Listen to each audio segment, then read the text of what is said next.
এবার উত্তর চব্বিশ পরগনার দু জায়গার ছবি দেখাবো। একদিকে হচ্ছে খড়দা, অন্যদিকে হচ্ছে স্বরূপনগর। কোথাও বন্ধ রাস্তার প্রতিবাদ করায় মহিলাদের হুমকি, আবার কোথাও বেআইনি রাস্তা ভাঙল প্রশাসন। দেখুন।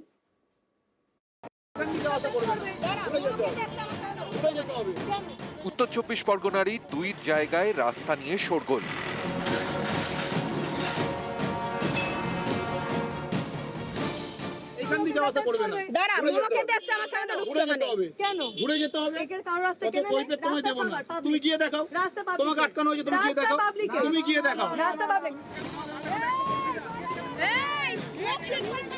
উত্তর চব্বিশ পরগনার খড়দার পাতুলিয়া পঞ্চায়েত। এখানেই একটি বন্ধ জুট মিলের জমির উপর দিয়ে গিয়েছে একটি রাস্তা।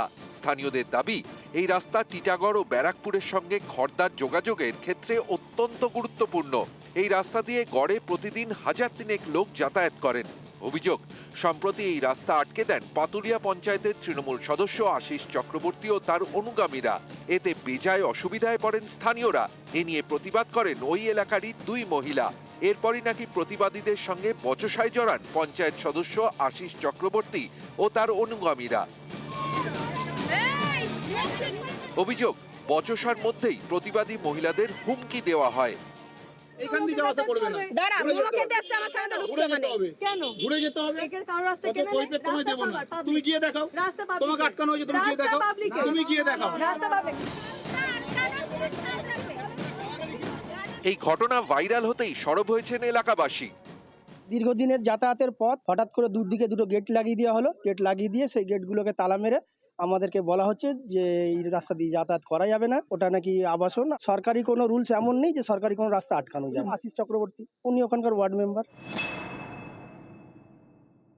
না, এখান দিয়ে যাবো, কে আটকেছে, কেন, কার বাবার সম্পত্তি, এই সেই বলে সে রীতিমতো আমাকে ইট তুলে মারতে আসে। ইটটা ফেলাতে মোবাইলটা পড়ে যায় হাত দিয়ে। একটা যদি শিক্ষিত সমাজের মানুষ এই ভিডিওটা নিয়ে প্রতিবাদ করে যে এই জায়গাটা অন্যায় হচ্ছে, এ হচ্ছে, আমরা মাথা পেতে মেনে নিই, আমরা আবার সব কিছু করে দেবো।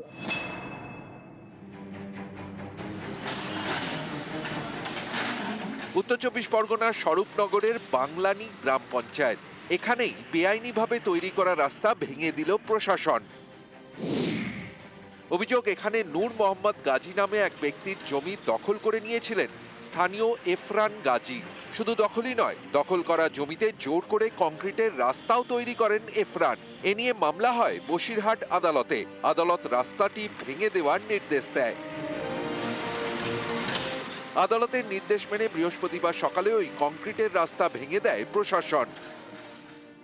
170 ফুটের মধ্যে ওরা আছে 70 ফুট, আর 170 ফুট টোটাল জায়গা 7 ফুট ভাবে ও রাস্তাটা বানিয়েছিল কিছু অসামাজিক লোকজন নিয়ে। আমরা বসিরহাট সিভিল কোর্টে কেস করেছিলাম, সেখান থেকে কোর্ট আমার সিসি ফুটেজ আছে, সব কিছু দিয়ে করেছিলাম। কোর্ট রায় দিয়েছে এটা ভেঙে দেওয়ার জন্য। নিউজ 18 বাংলা।